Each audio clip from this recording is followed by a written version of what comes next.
Hey there, this is Pete with the Rust Project content team, and today I'm very thankful to be sitting down with Aapo. Today he's been kind enough to cut some time out of his day and sit down with us and talk about some of the things he's been working on. So yeah, so could you tell me a little bit about kind of like your journey to get here? How did you end up doing Rust things? How did you end up sitting here with me?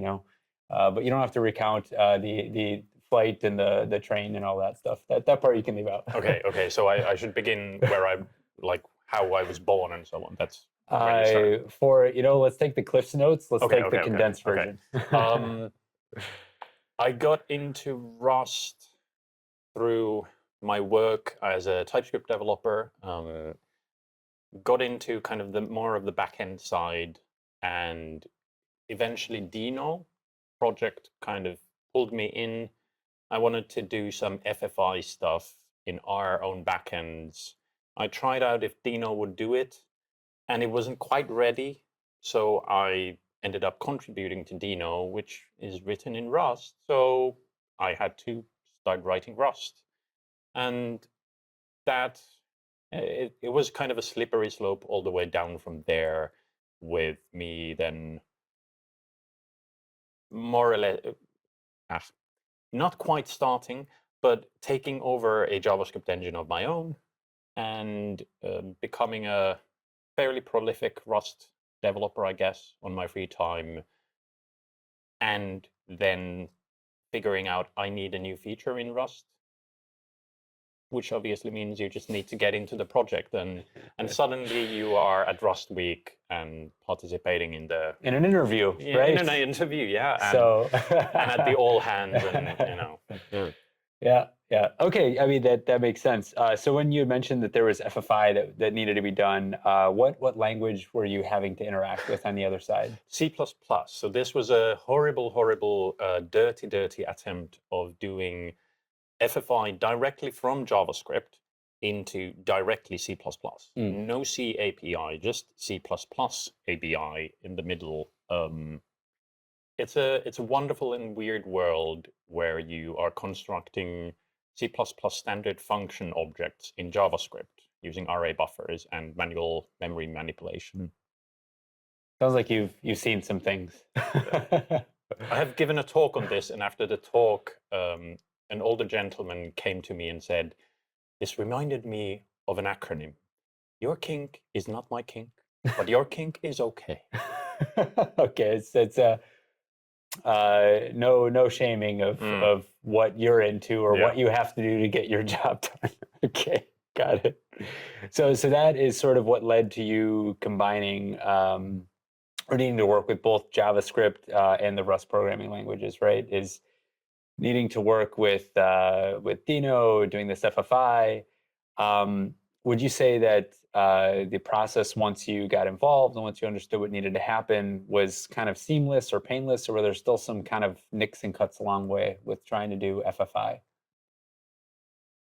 Well, mm, trying to do FFI, actually, I did have a bit of a brush with doing FFI into C++ from Rust. Mm, Um, and that, aside from having to do your own standard functions and so on, that was pretty painless. mm, At the time, I felt the pain was mostly on the C++ side, like figuring out what is the C++ API and how does it work.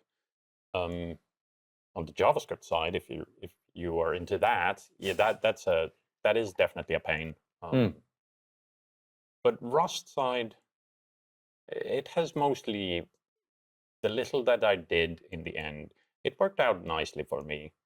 Probably only because it never went into production, so it didn't matter that it was half baked, raw, and very dirty. Mm. Okay. And this is, I can't help myself but go on tangents like this when I hear about these things. So I've seen a fair bit of overlap in people that work with TypeScript and work with the Rust programming language.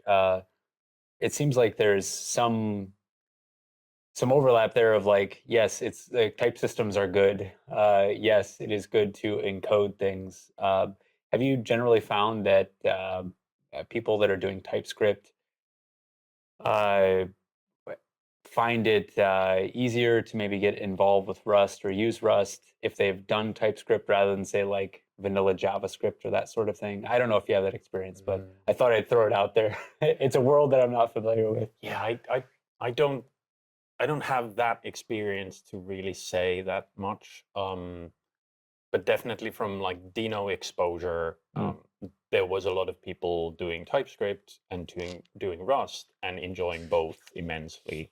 So maybe there is some overlap. Combining like peanut butter and chocolate or something. I don't know. We do that in the States. I'm not sure if that's familiar familiar elsewhere or enjoyed. But so speaking of Deno, you shared with me about working on a little bit on V8, a little bit on Deno. One of these is in Rust, the other is in C++. Have you found, I guess I'm so uneducated in the space, like how have you found contributing to either one of them, extending them? Yeah, just any sort of info like that. Deno was fairly easy and nice to contribute to. It was in 2022 when I started contributing to them. And in many ways, I guess it was fairly early days. There was a lot of easy pickings to be done. Whereas with V8, of course, it's in a way, much bigger project and much more complex in some ways. And the thing I was doing there was, it was fairly deep in the optimizing compiler. So that was definitely very hard stuff for me to wrap my head around, and I would never ever have figured it out if not for a Google employee who took quite a bit of her personal time to help me around and kind of lead me through the nose would be, or by the nose would be the wrong expression. Kind of took here, you but under her wing yeah, and helped guide you on how to get there. Okay. Got you. So was the experience in general, did the fact that they're implemented in different programming languages, did that play any kind of role in how easy or difficult one was or the other, or your own familiarity with the programming languages? At least looking back on it now, there's definitely a feeling that it was easier to contribute in Rust thanks to the stronger type system. But it's also a very unfair comparison to make because the V8 code base where I was working in, it's not like the C++ type system is particularly weak. But when you're inside an optimizing compiler, you're not actually working with the type system mostly. You're working, at least in V8's case, you're working with very complex macros that are creating code that is creating at runtime other code. And that the type system isn't really there to help you at that point. You're like sort of several layers removed from sort of like hoping for not spooky but beneficial action at a distance with the type of work you're doing on V8. Yeah. Okay, got it. And maybe the nature of the work that you were doing over on Deno was different. So maybe it's not an easy thing to do, sort of like an apples to apples comparison. Yeah, in Deno, I was more involved with kind of the interface layer between coming from TypeScript and then entering into the Deno backend, which is written in Rust, to create the FFI API layers. So it's in a way API programming, mostly pretty simple stuff. And at least in hindsight, everything is simple after you've done it. After you plant the flag on the hill, you're like, that wasn't so bad. And you like look back.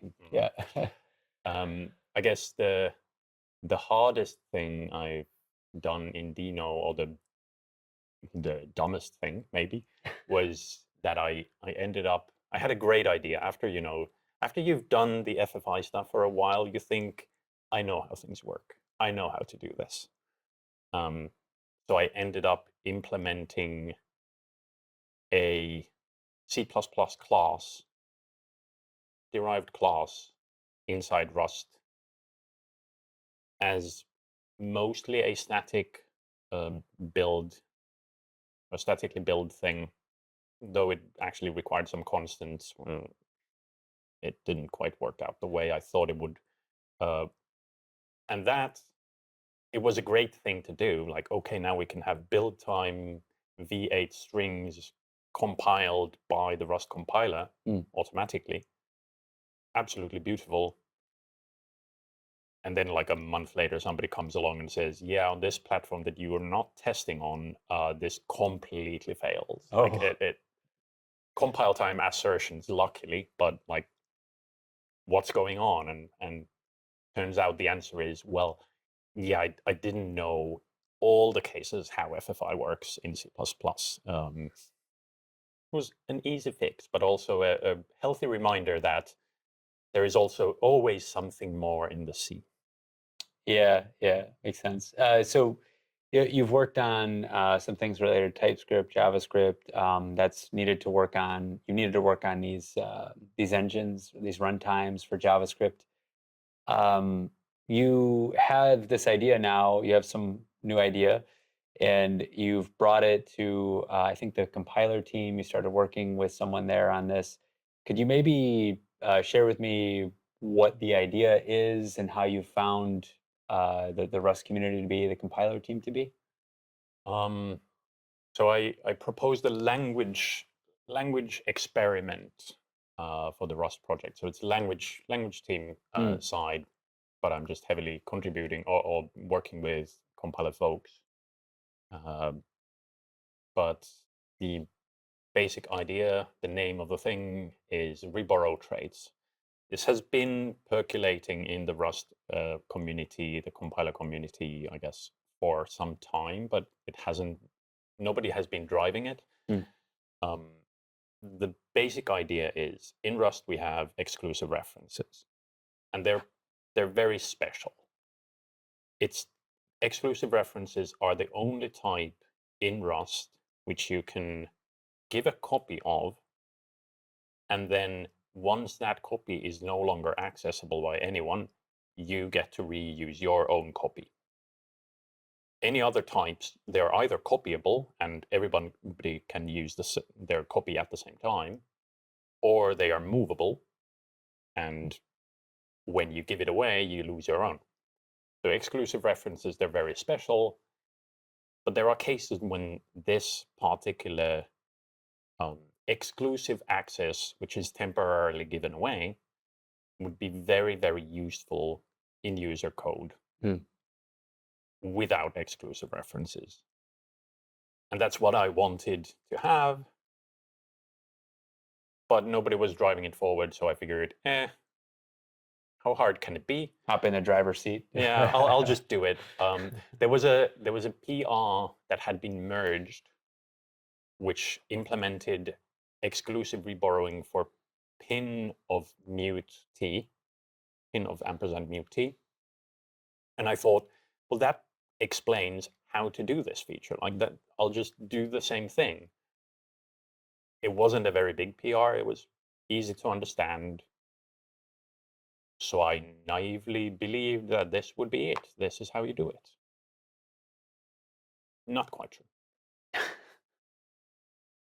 So it ended up being where there's, I guess you said it's called a language experiment. Yeah. So you are working with members of the Lang team to understand how this could fit into the overall landscape of like, what does Rust, the programming language, look like? How do you use it? And then you're also working with a member of the compiler team on sort of the nuts and bolts of like implementing it in these sorts of things, right? Okay, got it. And so in that experience, how have you found that to be? Has it been, are people welcoming, or are they sort of saying, hey, your PR kind of sucks? Or, like what's, because you mentioned before that you've done some other sorts of experimental code, and sometimes they end up as good experiments, sometimes they just end up as learning opportunities. So how has this been? It has been everything mentioned above. You chose option E, like all of the above. Yeah. Okay. When I proposed the project goal, I did it with kind of half understanding that I presume these are like accepted if I just say I will put in the work, but also like I had never done that before. I wasn't even quite sure if the project goals are like an open forum where you can just propose something, or if somebody would come tell me like, no, you're not part of the project, you're not part of the Rust project, so you're not allowed to participate. Turns out I was completely welcomed and allowed to participate, and indeed the project goal was accepted with open arms. Like, yes, this sounds interesting. This sounds like something we want. Please do come in.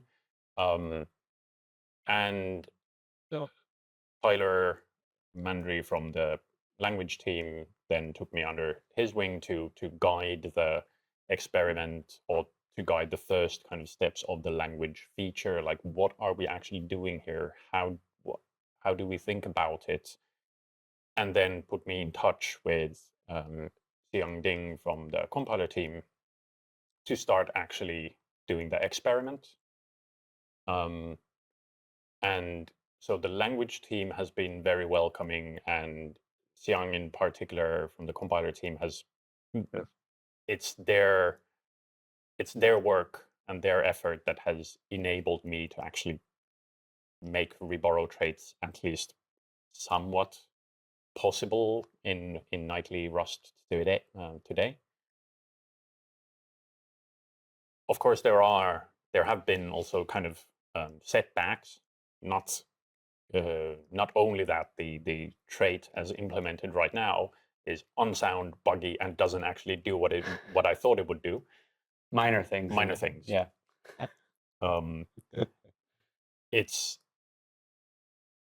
It was obvious already in autumn when I kind of started that the person who is most qualified to help me doesn't have the time to help me, because they have their own work, and I assume they might have been in dire financial straits, which have luckily now subsided. But so the support that we were hoping I could get didn't materialize through that direction. It materialized through Sing. Yeah. And then when we finally, with Xiang and I, did the first bigger PR, it took quite a while for the most qualified person to have the time to review it, which is understandable totally. And then it turns out, because we've been working in our own silo for a while, and neither of us really knows exactly how we should approach this. Ollie, who is the most qualified to review this, looks at the PR and goes, I don't think this is the right direction. There might be a better way, or this should be a more fundamental change. And they are absolutely correct. But we managed to find a middle ground where we accept that this is not what we're doing right now, is a kind of a middle or partway through solution where we're trying out what the actual solution looks like. And then if this works, and we hope it will, then eventually we will rewrite half the compiler or something like that. So it's a bit of a test bed right now, a bit of a testing phase here of, does this seem to solve the things that you're interested in solving in like an ergonomic way? It's feasible, great. And then once that is determined to be the case, then it's likely that, yeah, you said half. Wow. Okay. I don't know. A good deal of the compiler might be rewritten to support this, but that would be probably done before it'd be released to, say, end users in any kind of like stable capacity, right? So I guess I should say right at the end. I don't know enough about the process, so we shall see what happens. Okay, all right. Kind of roughly the thinking is that or my thinking anyway, is that this might get us far enough that we can actually stabilize the traits, even with the big refactoring not done, and then kind of even post stabilization do the internal work of combining. Okay. Essentially, the problem here is that exclusive references are reborrowable types, but the reborrowing that I have implemented, or Xiang and I have implemented, it's a different feature from exclusive reference reborrowing, and we would need to unify these two for the compiler architecture to actually make more sense. Kind of make it more cohesive around the idea. Yeah. Okay. But that, because exclusive references are quite fundamental to Rust and quite fundamental to the compiler, that would be a fairly big change. That's also why we decided to move forward with this experiment with the two paths separated from one another, because it would probably be entirely impossible to do a language experiment of rewriting how exclusive references work. Rewrite half the compiler as part of an experiment. Yeah, well, why not just do it? Yeah. So it sounds like there'll be an opportunity for folks out there that are interested to very likely help maybe rewrite half of the Rust compiler. Maybe. If this language experiment goes well. So from what I understand, there's also like smaller tasks like that are beginner friendly. You could pick some of those up until you're ready to go, re-implement half the Rust compiler along with Aapo here and others. So yeah, the other thing I guess I wanted to point out is that you're giving a talk about that this week, right? At Yep. RustWeek. So we'll be sure to like link it down below or something. We'll figure out how to do that. So you can look at a bunch of code instead of looking at like our lovely faces during the interview, and you can see how everything probably fits together. I promise to show very little code in the talk. Oh, okay. All right. So you get to see Aapo's lovely face again, and then some slides which don't have code. So that's also good. You can look forward to a small theatrical play as part of the talk. It's amazing. So there's some other topics that I really wanted to dive into with you this time. I think that though we'll have to take a rain check on them. So I will call out some things: contravariant references. Yeah, if I'm saying the words correctly. That is exactly correct. That is my. So this is your. It's my white whale. Yeah. Okay. All right. The void that you stare into. Yeah. Okay. So another time maybe we'll get together and we'll talk about this piece of what Aapo is interested in, and then at this point I think we're headed towards wrapping up. Are there other things you'd like to share about, call out, ask for folks to get involved with? If you have the time and you're interested, the reborrow traits, as said, they're currently very, very unsound. And that's because the well-formedness check doesn't work correctly. If you have any idea about that and want to help out, do come fix like little pieces of the well-formedness check that just like add a check for alignment and so on. It's simple stuff. Somebody just needs to get onto it. I haven't gotten around to it yet. And so, yeah, to take this somewhat full circle, yeah. So once you have done all of those things, you'll have planted the flag at the top of the hill, and you'll be like, "Oh, that wasn't so bad." And then you'll look back and go, "Oh, look at all the cool things I did." So, yeah, I think we'll call it here. Then I really want to thank you again, Aapo, for taking the time, sitting down with me, and yeah, thanks again for everybody that stuck with us and watched along. So take care, everybody. Bye bye.